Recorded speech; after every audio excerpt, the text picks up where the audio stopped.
वो कमरे की तरफ जा रहे होते हैं। हारी एक जगह रुकती है और सोचती है, पैसे इतनी ज़रूरी नहीं है कि मैं अपनी इज्जत को दांव पर लगा दूं। फिर वो वहाँ से भागने लगती है।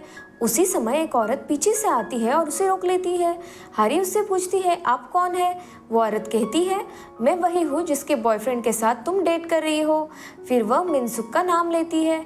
हारी कहती है, मैं किसी मिनसुक को नहीं जानती, लेकिन वो औरत उसे मारने लगती है। तो हारी भागकर तैमू के पीछे छिप जाती है। तैमू उस औरत से कहता है, आपको अपने बॉयफ्रेंड से बात करनी चाहिए। फिर वो औरत हारी को भला बुरा कहने लगती है, तुम कितनी बेशर्म हो, फिर भी किसी लड़के के साथ होटल के कमरे में जा रही हो। हारी कहती है, आपको गलतफहमी हुई है। तब औरत एक फोटो दिखाती है जिसमें एक लड़की हूबहू हारी की तरह दिख रही होती है। हारी फोटो देखकर कहती है, ये मैं नहीं हूँ, लेकिन फिर औरत गुस्से में आकर उसे मारने लगती है। तैमू उन्हें समझाता है, आप जाकर अपने बॉयफ्रेंड से बात कीजिए। फिर हारी और तैमू होटल से बाहर निकलते हैं। हारी सोचती है, ये सब क्या हो रहा है, पता नहीं वो मेरे बारे में क्या सोच रहा होगा, लेकिन अब मुझे यह लक्ष्य बना लेना चाहिए और अब इन सब से छुटकारा पाना चाहिए। फिर वो तैमू के पास जाती है और कहती है, तुमने ऐसा क्यों किया? धोखा देने के लिए दो लोगों की ज़रूरत नहीं होती, एक लड़की अकेले भी सब कुछ कर सकती है। मैं एक साथ 5 लोगों को धोखा दे सकती हूँ। उसी समय वो औरत फिर से आ जाती है और कहती है, रुको, अब मैं बताती हूँ। उसे देखकर हारी डर जाती है और तैमू से कहती है, मैं जा रही हूँ, नहीं तो वो औरत मेरा पीछा करेगी। फिर हारी भाग जाती है और वो औरत उसका पीछा करने लगती है। भागते हुए हारी एक कार के सामने आ जाती है। वो कहती है, सॉरी, और फिर से भाग जाती है। इसी दौरान ची संग तैमू के पास आता है और पूछता है, तुम ब्लाइंड डेट पर थे, फिर यहाँ क्या कर रहे हो? तैमू कहता है, डेट खत्म हो चुकी है। तैमू अपनी कार में होता है और उसे दादाजी का कॉल आता है। दादाजी पूछते हैं, डेट कैसी चल रही है? तैमू कहता है, वो तो खत्म हो गई। दादाजी कहते हैं, तुमने फिर से कोई गड़बड़ की होगी, अब मैं तुम्हारे लिए एक और डेट तय करूँगा। तैमू कहता है, नहीं, इसकी कोई ज़रूरत नहीं है, मैं उसी लड़की से शादी करूँगा जिससे आज डेट पर गया था। ये सुनकर दादाजी चौंक जाते हैं और ची सॉन्ग भी, और तुरंत ब्रेक लगता है। इसके बाद हारी अपनी दोस्त जियोंग के साथ मिलने जाती है। जियोंग पूछती है, क्या हुआ? हारी कहती है, थोड़ी परेशानी हो गई थी, लेकिन अब सब ठीक है, अब वो तुमसे शादी नहीं करेगा। ये सुनकर जियोंग खुश हो जाती है और वो जश्न मनाने लगती है। फिर जियोंग के पापा का कॉल आता है और वो बाहर जाकर बात करती है। जब वो वापस आती है तो बहुत उदास होती है।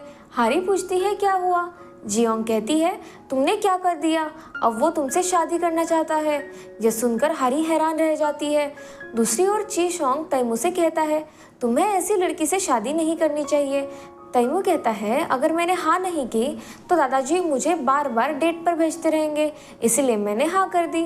रात को जियोंग हारी से कॉल करती है और पूछती है, तुमने ऐसा क्या किया कि तैमू ने तुमसे शादी करने के लिए हाँ कर दी?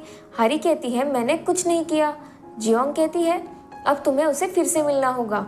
हारी कहती है, मैं नहीं जाऊंगी, वो मेरी कंपनी का प्रेसिडेंट है, अगर उसे पता चल गया तो मेरी नौकरी चली जाएगी, तुम ही जाकर मिलो और ये सब क्लियर करो। जियोंग कहती है, मैं नहीं जा सकती, अगर पापा को पता चल गया तो मैं बड़ी मुसीबत में पड़ जाऊंगी, अब तुम्हें ही जाना होगा। अगले दिन हारी ऑफिस आती है और लिफ्ट का इंतज़ार करती है। लिफ्ट में तैमू और दादाजी होते हैं। उन्हें देखकर हारी डर जाती है और लिफ्ट में नहीं जाना चाहती। दादाजी कहते हैं, लिफ्ट में काफ़ी जगह है, अंदर आ जाओ। तैमू कहता है, जो बाहर क्यों खड़ी हो, अंदर आना है कि नहीं? फिर हारी अपने बालों से चेहरा छिपाकर लिफ्ट में जाती है। जी सॉन्ग पूछता है, दादाजी आप सुबह सुबह ऑफिस क्यों आ गए? दादाजी कहते हैं, तैमू घर पर मुझसे नहीं मिलता, कल रात जो झटका दिया उसके बाद बात करनी थी। हारी भी ये सुन रही होती है। तैमू कहता है, ऑफिस में बात करते हैं। जैसे ही लिफ्ट खुलती है हारी तुरंत बाहर निकलती है और उसका आईडी कार्ड गिर जाता है। तैमू उसे उठाकर आवाज़ देता है, तुम्हारा आईडी कार्ड गिर गया।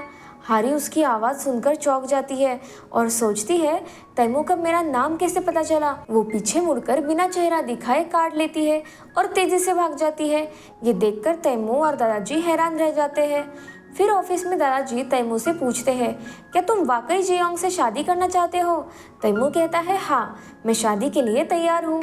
फिर वो कंपनी का रिकॉर्ड देखता है और पता चलता है कि हारी का प्रदर्शन बहुत अच्छा है। जब वो हारी की तस्वीर देखता है जिसमें वो चश्मा पहने होती है तो वो उसे नहीं पहचान पाता। इसके बाद हारी जियोंग को कॉल करके बताती है, आज मैं तैमू से टकराने ही वाली थी। जियोंग कहती है, चिंता मत करो, कुछ नहीं होगा। अगले सीन में जियोंग हारी से मिलती है और कहती है, तैमू ने मुझे कॉल किया है और मिलने को कहा है, अब तुम जाकर मिलो। हारी मना कर देती है, लेकिन जियोंग बहुत मिन्नतें करती है और कहती है, अगर पापा को पता चला तो बहुत गुस्सा करेंगे। फिर हारी मान जाती है। फिर हारी रेस्टोरेंट में तैमू का इंतज़ार कर रही होती है। तैमू आता है और उसे कॉल करता है, लेकिन उसका कॉल नहीं लगता क्योंकि हारी अपने फ़ोन में व्यस्त होती है। तभी तैमू खुद जाकर पूछता है, मैं तुम्हें कॉल कर रहा हूँ लेकिन कॉल नहीं लग रहा, क्या तुम्हारे 2 नंबर है? फिर वह उसका फ़ोन लेकर खुद कॉल करता है और उसका नंबर सेव कर लेता है। हारी कहती है, आपको किसी का फ़ोन लेकर इस तरह नंबर नहीं लेना चाहिए।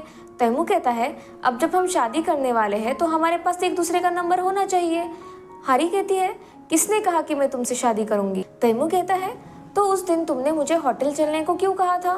तुमने ऐसा इसलिए कहा क्योंकि तुम मुझे पसंद करती हो, है ना? हारी कहती है, नहीं, ऐसा कुछ नहीं है। मैंने तुम्हें इसलिए कहा था ताकि तुम्हें लगे कि मैं तुम्हें पसंद नहीं करती और तुम मेरे पीछे आना बंद कर दो। फिर हारी वहाँ से चली जाती है। तैमू उसके पीछे जाता है, उसे रोकता है और पूछता है, तुम मुझसे शादी क्यों नहीं करना चाहती? हारी कहती है, मैं ऐसे इंसान से शादी नहीं कर सकती जिससे मैं बस एक ही बार मिली हूँ। तैमू कहता है, ठीक है, तो हम 10 डेट करेंगे और एक दूसरे को अच्छे से जान लेंगे, फिर शादी करेंगे। फिर तैमू उसके करीब आता है और कहता है, इस तरह तुम जान जाओगे कि मैं हर मामले में परफेक्ट हूँ। यह सुनकर हारी पीछे हटती है और सीढ़ियों से गिरने ही वाली होती है। तभी तैमू उसे पकड़ लेता है और खींच लेता है और दोनों एक दूसरे की आंखों में देखने लगते हैं। फिर हारी कहती है, मैं ना तुमसे शादी करना चाहती हूँ ना डेट, और वहाँ से चली जाती है। फिर हारी चलते चलते मिनहू को देखती है तो वो भागकर तैमू के कार में बैठ जाती है।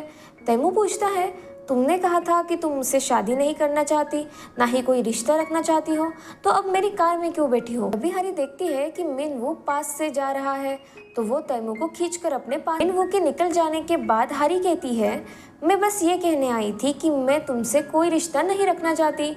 फिर हारी जाने लगती है तो तैमू कहता है, मैं तुमसे शादी करूँगा। हारी कहती है, तुम क्या कह रहे हो? तो तैमू कहता है, तो तुम मुझे एक वजह बता दो कि तुम मुझसे शादी क्यों नहीं करना चाहती। हारी कहती है, मुझे तुम में कोई दिलचस्पी नहीं है और ऊपर से तो तुम उड़ते हुए डायनासोर के जैसे लगते हो। यह कहकर वो चली जाती है। अगले सीन में तैमू ऑफिस में होता है। जीसोंग उसे उड़ते हुए डायनासोर की तस्वीर दिखाता है। तैमू कहता है, ये बिल्कुल भी मेरी तरह नहीं दिखता। जीसोंग कहता है, थोड़ा बहुत तो तुमसे मिलता जुलता है। यह सुनकर तैमू उसे घूरता है। इसके बाद हारी और जियोंग किसी जगह मिलते हैं और बहुत शराब पीते हैं। अगली सुबह जब हारी की माँ उन्हें उठाती है तो दोनों सोचती है, हम यहाँ कैसे पहुँचे। फिर रात का सीन दिखाया जाता है जहाँ एक पुलिस अफसर उन्हें घर छोड़ने आया होता है क्योंकि वो बहुत नशे में होती है और वो पुलिस के सामने अजीब हरकतें कर रही होती है। और ये पार्ट यही खत्म हो जाता है।